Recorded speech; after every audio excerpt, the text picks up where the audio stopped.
This was once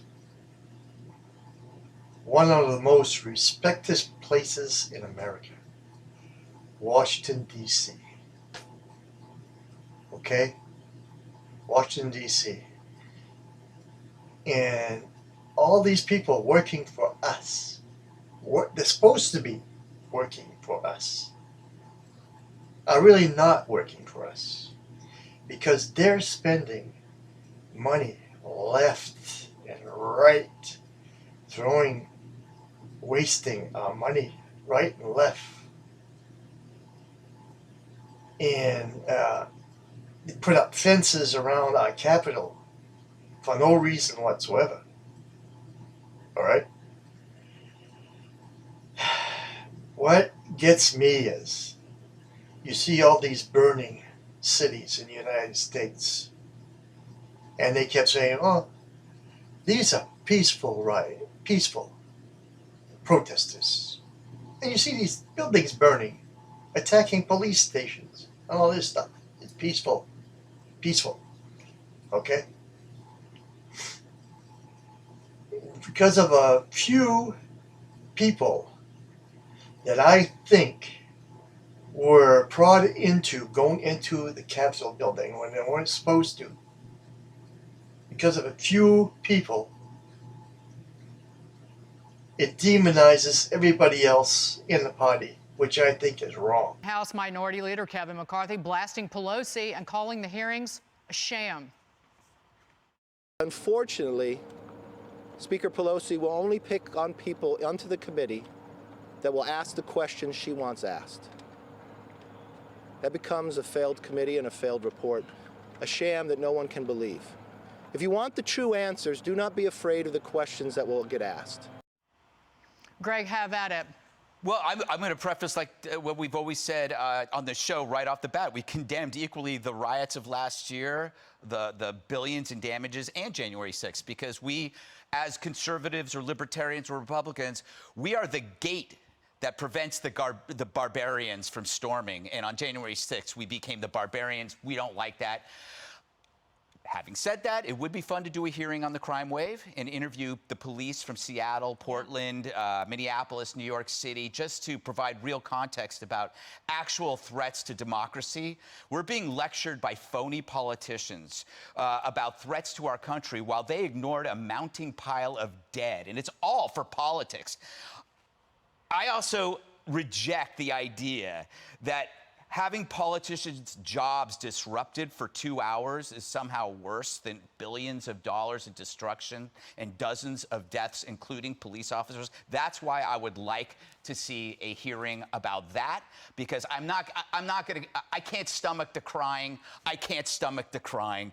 I saw some really bad stuff all last year, and none of those people lifted a damn finger. What a backwards world we live in, where the media didn't give two Fs about police officers getting killed, about businesses torched, but they lionized a response in which an unarmed female protester was shot dead, point blank. Imagine if she was BLM.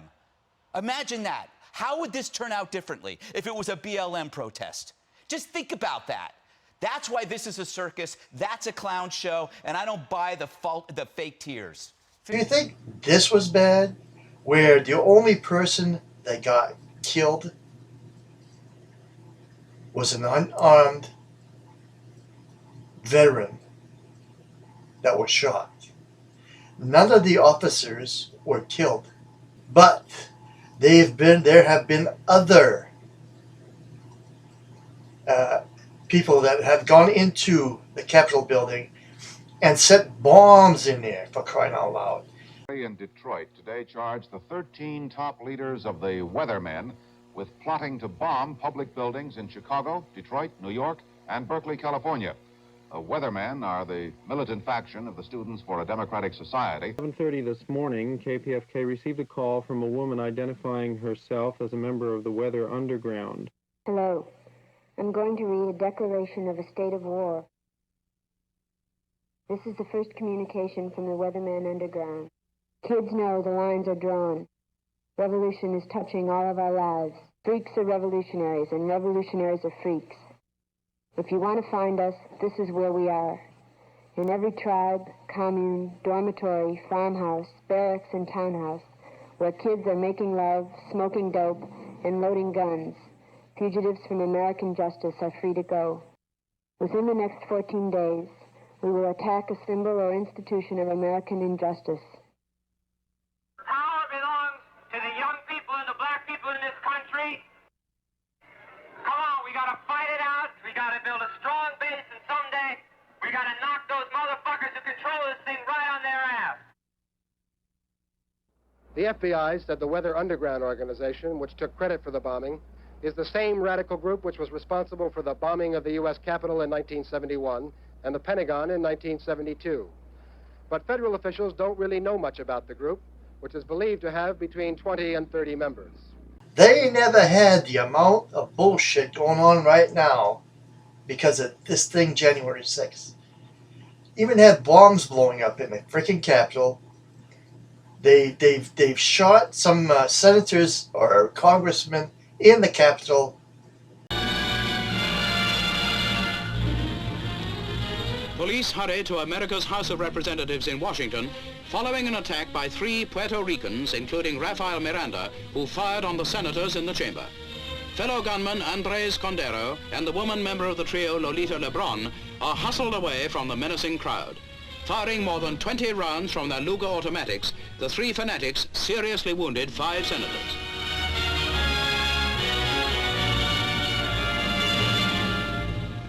Ambulances are rushed to the Capitol, along with doctors from a nearby naval hospital. Alvin Bentley, wounded near the heart and in the stomach, is carried out while police push our cameraman aside. Bentley's condition is still reported as critical. Clifford Davis, a Democrat leader, was wounded in the right leg. In the excitement, a doorkeeper, William Belcher, suffered a heart attack. Republican Ben Jensen received several severe wounds in the back. Many other congressmen escaped death by inches in the chamber. And Representative Halleck shows where a bullet ripped into his desk. Another round splintered the back of a congressman's chair. Representative Jan6th, who helped capture one of the gunmen, points out where a bullet smashed through a chair seat after wounding one of the congressmen. Police demonstrate how a Luger was hidden in Lolita Lebron's handbag when she entered the visitors' gallery before the attack. The other assailants' guns are held as evidence. At police headquarters, reporters learn that a 4th member of the team, Irving Flores, has been arrested. Another Puerto Rican has since been accused of threatening to kill President Eisenhower. Still defiant and still unrepentant, Mrs. Lebron and her partners made the attack to draw attention to Puerto Rico's demands for complete independence. Now all 3... And none of that has been turned around to look as bad as what happened on January 6th, which makes those last 2 incursions nothing. Okay? And I find it really odd that four of the DC police committed suicide after that. 4 of them. Why is that? Why is that? Anybody ever question why there were 4 policemen that committed suicide after that? Okay? And it was no way as bad as it was in the 30s or back when they blew up bombs in the Capitol and shot senators and stuff. It was nowhere near that. All right? So my question is what's happening in Washington, D.C.? What is happening? Ask yourself that question.